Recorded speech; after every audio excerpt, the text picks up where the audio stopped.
Disclaimer. This video is for educational purposes only. Forex trading involves significant risk and may not be suitable for all investors. I am not a financial advisor. Any trades you take are at your own risk. Past performance does not guarantee future results. Trading charts पर कभी-कभी दो ऐसे pattern दिखते हैं जो होते तो बिल्कुल हम शक्ल हैं, लेकिन उनका मतलब जमीन आसमान का होता है। आज हम ऐसे ही दो जुड़वा पैटर्न्स की पहेली को सुलझाएंगे, शूटिंग स्टार और इन्वर्टेड हैमर। तो चलिए इस कंफ्यूजन को हमेशा के लिए खत्म करते हैं। कैंडलस्टिक चार्टिंग के गॉडफादर स्टीव निसन कहते हैं कि जापानीज ट्रेडर्स सही कहते हैं कि शूटिंग स्टार का मतलब है सर पर मंडराता खतरा। मतलब ये सिर्फ एक कैंडल नहीं, ये एक वार्निंग है, एक संकेत कि तेजी का मौसम अब बदलने वाला है। लेकिन कहानी में ट्विस्ट ये है कि क्या हो अगर इसी वार्निंग का एक जुड़वा भाई हो जो दिखने में तो हूबहू ऐसा ही हो पर इशारा ठीक उल्टी तरफ कर रहा हो। बस यही वो पहेली है जो अच्छे ट्रेडर्स को फंसा देती है। तो चलिए आज इसी राज से पर्दा उठाते हैं। ठीक है, तो सबसे पहले बात करते हैं पहले जुड़वा की, यानी शूटिंग स्टार की। जैसा कि इसके नाम से ही पता चलता है, ये एक मंदी का संकेत है, एक बेरिश सिग्नल। तो ये शूटिंग स्टार आखिर दिखता कैसा है? देखिए, इसकी असली बॉडी यानी रियल बॉडी छोटी सी होती है जो रेंज के निचले हिस्से में होती है, और इसके ऊपर एक बहुत लंबी शैडो होती है। इसका सीधा मतलब है कि खरीदारों यानी बुल्स ने दिन में दाम को ऊपर ले जाने की पूरी कोशिश की, लेकिन नाकाम रहे, और सेलर्स ने उन्हें वापस नीचे धकेल दी। अब जरा इसके पीछे की कहानी को समझिए। सोचिए, मार्केट में एक जबरदस्त तेजी चल रही थी। दिन की शुरुआत में बुल्स पूरे जोश में थे और दाम को आसमान पर ले गए, लेकिन दिन खत्म होने से पहले बियर्स यानी बिकवाल इतने हावी हो गए कि उन्होंने सारी बढ़त खत्म कर दी और दाम को लगभग वही लाकर बंद किया जहां से दिन शुरू हुआ था। ये साफ दिखाता है कि बुल्स की हिम्मत अब जवाब दे रही है। पर यहाँ एक बात गांठ बांध लेनी चाहिए। स्टीव निल्सन के मुताबिक शूटिंग स्टार एक सिंगल कैंडल पैटर्न है, इसलिए ये एक चेतावनी है, एक पीली बत्ती की तरह। ये इवनिंग स्टार जैसे बड़े मल्टी कैंडल पैटर्न्स की तरह कोई बड़ा रिवर्सल सिग्नल यानी कि कोई लाल बत्ती नहीं है। चलिए अब मिलते हैं दूसरे जुड़वा से, इन्वर्टेड हैमर। अब यहाँ से मामला और दिलचस्प हो जाता है, क्योंकि ये दिखने में एकदम शूटिंग स्टार जैसा है, पर इसका काम बिल्कुल उल्टा है। ये एक संभावित तेजी यानी बुलिश सिग्नल है, और हाँ, सारा कंफ्यूजन यहीं से पैदा होता है। ये स्लाइड पूरी कहानी को एक नजर में साफ कर देती है। शेप बिल्कुल एक जैसा, तो फर्क क्या है? फर्क है ट्रेंड का। शूटिंग स्टार हमेशा एक तेजी, एक रैली के बाद बनता है, और इन्वर्टेड हैमर वो एक गिरावट, एक डिक्लाइन के बाद। बस यही सबसे बड़ा सीक्रेट है, कॉन्टेक्स्ट ही सब कुछ है। अब दिमाग में एक सवाल जरूर आएगा, भाई एक कैंडल जो इतनी बेरिश दिख रही है, जिसमें खरीदार दाम को ऊपर टिका नहीं पाए, वो तेजी का संकेत कैसे हो सकती है? इसका जवाब इसकी साइकोलॉजी में छिपा है, जो थोड़ी अलग है।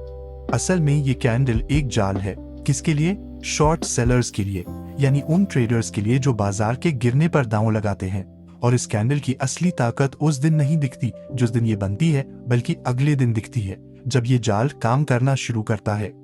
इस पूरी प्रक्रिया को शॉर्ट स्क्वीज कहते हैं। इसे 3 स्टेप्स में समझते हैं। Step 1, setup. बाजार गिर रहा है और एक इन्वर्टेड हैमर बनता है।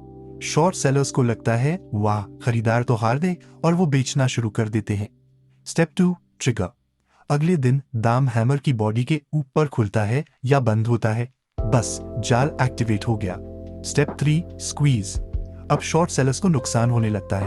वो घबरा कर अपनी पोजीशंस कवर करने के लिए खरीदने पर मजबूर हो जाते हैं, और इसी जबरदस्ती की खरीदारी से बाजार में एक नई रैली शुरू हो जाती है। तो अब जब बेसिक्स क्लियर हो गए हैं, तो चलिए सीधे स्टीव निसन की प्लेबुक से कुछ प्रो टिप्स देखते हैं जो इन पैटर्न्स की पहचान को और भी पक्का कर देंगे।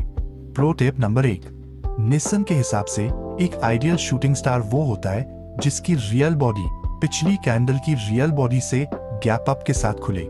ये गैप दिखाता है कि बुल्स ने कितनी जोरदार कोशिश की थी, लेकिन उसके बाद उनका फेल होना उस रिजेक्शन को और भी ज्यादा पावरफुल बना देता। Pro tip number 2, confirmation. ये नियम सबसे जरूरी है, खास तौर पर इन्वर्टेड हैमर के लिए।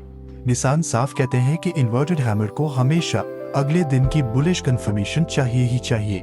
मतलब अगली कैंडल को हैमर की बॉडी के ऊपर खुलना या बंद होना होगा। बिना इसके इन्वर्टेड हैमर सिर्फ एक अधूरी कहानी है।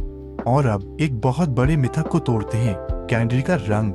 ज्यादातर लोगों को लगता है कि लाल रंग का शूटिंग स्टार ज्यादा बेरिश होता है, लेकिन निसेन के अनुसार ये बात सच नहीं है। कैंडल की रियल बॉडी का रंग बिल्कुल भी जरूरी नहीं है। क्या जरूरी है? उसकी शेप और चार्ट पर उसकी लोकेशन। चलिए, थ्योरी बहुत हो गई, अब इस सारी जानकारी को कुछ असली चार्ट्स पर अप्लाई करके देखते हैं। इस चार्ट को देखिए, ये एक कामयाब सिग्नल का बेहतरीन उदाहरण है। शूटिंग स्टार बनने से ठीक पहले चार्ट पर कई लंबी लंबी अपर शैडोज हैं। ये इस बात का संकेत है कि बाजार, जैसा कि जापानी कहते हैं, दर्द में ऊपर जा रहा था, यानी राइजिंग इन एगनी। और फिर आखिर में एक शूटिंग स्टार ने आकर टॉप को कंफर्म कर दिया। अब एक ऐसी सिचुएशन देखते हैं जहां ट्रेडर अक्सर फंस जाते हैं। देखिए, एक शूटिंग स्टार बना है, वो भी एक मजबूत रेजिस्टेंस लेवल पर। तो क्या यहाँ तुरंत बेच देना चाहिए? यहीं पर सब्र का इम्तिहान होता है। जरा रुकिए, देखिए अगले दिन क्या हुआ। अगली कैंडल ने शूटिंग स्टार के हाई के ऊपर जाके क्लोजिंग दे दी। बस खेल खत्म। इस एक मूव ने शूटिंग स्टार के पूरे बेरिश सिग्नल को रद्द कर दिया। इससे बड़ा सबक और क्या हो सकता है कि हमेशा हमेशा कंफर्मेशन का इंतजार करना चाहिए। तो चलिए आज की सारी बातचीत को 3 सबसे जरूरी पॉइंट्स में समेटते हैं। नंबर 8, कॉन्टेक्स्ट ही किंग है। रैली के बाद शूटिंग स्टार, गिरावट के बाद इन्वर्टेड हैमर। नंबर 2, साइकोलॉजी को समझिए। शूटिंग स्टार बुल्स की हार है, इन्वर्टेड हैमर शॉर्ट्स के लिए एक जाल। और नंबर 3, कंफर्मेशन ही कुंजी है। खासकर इन्वर्टेड हैमर अगले दिन के बुलिश एक्शन के बिना अधूरा है। तो अब हम इन चेतावनी वाले सिग्नल्स को पहचानना सीख गए हैं, लेकिन अगली बार हम बात करेंगे उन मेजर सिग्नल्स की जो पूरे ट्रेंड को पलटने का दम रखते हैं, यानी एनगल्फिंग पैटर्न्स। ये सिंगल लाइन पैटर्न से कहीं ज्यादा शक्तिशाली हो सकते हैं, तो उसे मिस मत कीजिएगा।